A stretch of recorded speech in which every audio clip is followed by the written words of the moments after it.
ನಮಸ್ಕಾರ ಗೆಳೆಯರೇ, ನಮ್ಮ ಯೂಟ್ಯೂಬ್ ಚಾನಲ್ಗೆ ಮರಳಿ ಸ್ವಾಗತ. ಇಂದು ನಾವು ಟೊಯೋಟಾ ಕ್ವಾಲಿಸ್ನ ಗಮನಾರ್ಹ ಪ್ರಯಾಣವನ್ನು ಅನ್ವೇಷಿಸುತ್ತಿದ್ದೇವೆ. ಇದು ಭಾರತದಲ್ಲಿ MPV ಅಂದರೆ ಮಲ್ಟಿಪರ್ಪಸ್ ವೆಹಿಕಲ್ ವಿಭಾಗವನ್ನು ಮರು ವ್ಯಾಖ್ಯಾನಿಸಿದ ವಾಹನವಾಗಿದೆ. ಅದರ ಪರಿಚಯದಿಂದ ಅದರ ಸ್ಥಗಿತದವರೆಗೆ ಟೊಯೋಟಾ ಕ್ವಾಲಿಸ್ ಭಾರತೀಯ ರಸ್ತೆಗಳಲ್ಲಿ ಅಳಿಸಲಾಗದ ಗುರುತು ಹಾಕಿತ್ತು. ಟೊಯೋಟಾ ಕ್ವಾಲಿಸ್ನ ಕಥೆಯನ್ನು ಪರಿಶೀಲಿಸೋಣ. ಟೊಯೋಟಾ ಕ್ವಾಲಿಸ್ ಅನ್ನು ಭಾರತದಲ್ಲಿ ಜನವರಿ 2000 ಇಸವಿಯಲ್ಲಿ ಟೊಯೋಟಾ ಕಿರ್ಲೋಸ್ಕರ್ ಮೋಟಾರ್ ಬಿಡುಗಡೆ ಮಾಡಿತ್ತು. ಇದು ಭಾರತೀಯ ಮಾರುಕಟ್ಟೆಗೆ ಟೊಯೋಟಾದ ಪ್ರವೇಶವನ್ನು ಗುರುತಿಸುತ್ತದೆ.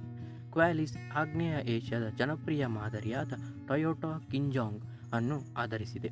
ಇದು 2.4 ಲೀಟರ್ 4 ಸಿಲಿಂಡರ್ ಡೀಸೆಲ್ ಇಂಜಿನ್ ಹೊಂದಿದ್ದು 75 bhp ಮತ್ತು 151 ನ್ಯೂಟನ್ ಮೀಟರ್ ಟಾರ್ಕ್ ಅನ್ನು ಉತ್ಪಾದಿಸುತ್ತದೆ.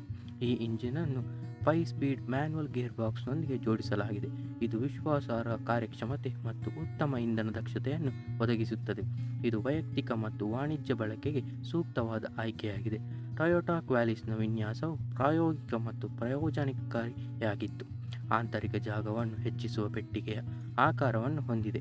ಇದು 7ರಿಂದ 10 ಆಸನಗಳವರೆಗಿನ ಬಹು ಆಸನ ಸಂರಚನೆಗಳಲ್ಲಿ ಲಭ್ಯವಾಗಿತ್ತು. ದೊಡ್ಡ ಕುಟುಂಬಗಳು ಮತ್ತು ವ್ಯವಹಾರಗಳಿಗೆ ಸಮಾನವಾಗಿ ಸೇವೆ ಸಲ್ಲಿಸುತ್ತದೆ. ಎತ್ತರದ ಮೇಲ್ಛಾವಣಿ ಮತ್ತು ವಿಶಾಲವಾದ ಕ್ಯಾಬಿನ್ ಪ್ರಯಾಣಿಕರಿಗೆ ಸಾಕಷ್ಟು ಹೆಡ್ ರೂಮ್ ಮತ್ತು ಲೆಗ್ ರೂಮ್ ಅನ್ನು ಖಾತ್ರಿಪಡಿಸಿದೆ. ಕ್ವಾಲಿಸ್ ಸಹ ಗಟ್ಟಿಮುಟ್ಟಾದ ನಿರ್ಮಾಣವನ್ನು ಹೆಗ್ಗಳಿಕೆಗೆ ಒಳಪಡಿಸಿತ್ತು. ಭಾರತದಲ್ಲಿನ ವೈವಿಧ್ಯಮಯ ಮತ್ತು ಆಗಾಗ್ಗೆ ಸವಾಲಿನ ರಸ್ತೆ ಪರಿಸ್ಥಿತಿಗಳನ್ನು ನಿಭಾಯಿಸುವ ಸಾಮರ್ಥ್ಯವನ್ನು ಹೊಂದಿದೆ. ಟೊಯೋಟಾ ಕ್ವಾಲಿಸ್ನ ವಿಶಿಷ್ಟ ವೈಶಿಷ್ಟ್ಯವೆಂದರೆ ಅದರ ಬಹುಮುಖತೆ. ಟ್ಯಾಕ್ಸಿ ಆಪರೇಟರ್ಗಳು, ಟೂರ್ ಆಪರೇಟರ್ಗಳು ಮತ್ತು ದೊಡ್ಡ ಕುಟುಂಬಗಳಲ್ಲಿ ಅದರ ವಿಶ್ವಾಸಾರ್ಹ ಕಾರ್ಯಕ್ಷಮತೆ ಮತ್ತು ಕಡಿಮೆ ನಿರ್ವಹಣಾ ವೆಚ್ಚದಿಂದ ಇದು ಜನಪ್ರಿಯವಾಗಿತ್ತು. ಕ್ವಾಲಿಸ್ ತನ್ನ ದೃಢವಾದ ಅಮಾನತು ವ್ಯವಸ್ಥೆಯೊಂದಿಗೆ ಆರಾಮದಾಯಕವಾದ ಸವಾರಿಯನ್ನು ನೀಡಿತ್ತು. ಇದು ಸ್ವತಂತ್ರ ಮುಂಭಾಗದ ಅಮಾನತು ಮತ್ತು ಹಿಂಭಾಗದಲ್ಲಿ ಲೀಫ್ ಸ್ಪ್ರಿಂಗ್ಗಳನ್ನು ಒಳಗೊಂಡಿತ್ತು. ಹೆಚ್ಚುವರಿಯಾಗಿ ಇದು ಪವರ್ ಸ್ಟೀರಿಂಗ್, ಹವಾನಿಯಂತ್ರಣ ಮತ್ತು ಉತ್ತಮವಾಗಿ ವಿನ್ಯಾಸಗೊಳಿಸಲಾದ ಡ್ಯಾಶ್ ಬೋರ್ಡ್ನಂತಹ ವೈಶಿಷ್ಟ್ಯಗಳೊಂದಿಗೆ ಬಂದಿದ್ದು ಒಟ್ಟಾರೆ ಚಾಲನಾ ಅನುಭವವನ್ನು ಹೆಚ್ಚಿಸುತ್ತದೆ. ಅದರ ಯಶಸ್ಸು ಮತ್ತು ಜನಪ್ರಿಯತೆಯ ಹೊರತಾಗಿಯೂ ಟೊಯೋಟಾ ಕ್ವಾಲಿಸ್ ಹೆಚ್ಚು ಆಧುನಿಕ ವಿನ್ಯಾಸಗಳು ಮತ್ತು ಸುಧಾರಿತ ವೈಶಿಷ್ಟ್ಯಗಳೊಂದಿಗೆ ಹೊಸ ಮಾದರಿಗಳಿಂದ ತೀವ್ರ ಸ್ಪರ್ಧೆಯನ್ನು ಎದುರಿಸಿತು.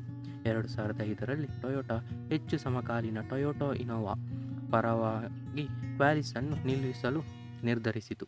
ಇನೋವಾ ಅದರ ಸುಧಾರಿತ ವಿನ್ಯಾಸ ವೈಶಿಷ್ಟ್ಯಗಳು ಮತ್ತು ಕಾರ್ಯಕ್ಷಮತೆಯೊಂದಿಗೆ ತ್ವರಿತವಾಗಿ ಜನಪ್ರಿಯತೆಯನ್ನು ಗಳಿಸಿತು ಮತ್ತು MPV ವಿಭಾಗದಲ್ಲಿ ಟೊಯೋಟಾದ ಪರಂಪರೆಯನ್ನು ಮುಂದುವರಿಸಿತು.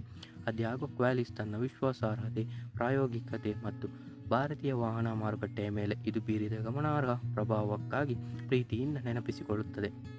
ಕೊನೆಯಲ್ಲಿ ಟೊಯೋಟಾ ಕ್ವಾಲಿಸ್ ಕೇವಲ ಒಂದು ವಾಹನಕ್ಕಿಂತ ಹೆಚ್ಚಾಗಿ ಇದು ಭಾರತೀಯ MPV ವಿಭಾಗದಲ್ಲಿ ಗೇಮ್ ಚೇಂಜರ್ ಆಗಿತ್ತು. 2000ರಲ್ಲಿ ಪ್ರಾರಂಭವಾದಾಗಿನಿಂದ 2005ರಲ್ಲಿ ಸ್ಥಗಿತಗೊಳ್ಳುವವರೆಗೆ ಇದು ನಂಬಲಾಗದ ಕಾರ್ಯಕ್ಷಮತೆ ಮತ್ತು ಬಹುಮುಖತೆಯೊಂದಿಗೆ ಲೆಕ್ಕವಿಲ್ಲದಷ್ಟು ಕುಟುಂಬಗಳು ಮತ್ತು ವ್ಯವಹಾರಗಳಲ್ಲಿ ಸೇವೆ ಸಲ್ಲಿಸಿತು. ನಾವು ಟೊಯೋಟಾ ಕ್ವಾಲಿಸ್ ಕಥೆಯನ್ನು ಮರುಪರಿಶೀಲಿಸಿದಾಗ ನಮ್ಮೊಂದಿಗೆ ಸೇರಿದ್ದಕ್ಕಾಗಿ ಧನ್ಯವಾದಗಳು. ನೀವು ಈ ವಿಡಿಯೋವನ್ನು ಆನಂದಿಸಿದ್ದರೆ ಹೆಚ್ಚಿನ ಆಟೋಮೋಟಿವ್ ಕಥೆಗಳು ಮತ್ತು ವಿಮರ್ಶೆಗಳಿಗಾಗಿ ನಮ್ಮ ಚಾನಲನ್ನು ಇಷ್ಟಪಡಲು, ಹಂಚಿಕೊಳ್ಳಲು ಮತ್ತು ಚಂದಾದಾರರಾಗಲು ಮರೆಯಬೇಡಿ. ಧನ್ಯವಾದಗಳು.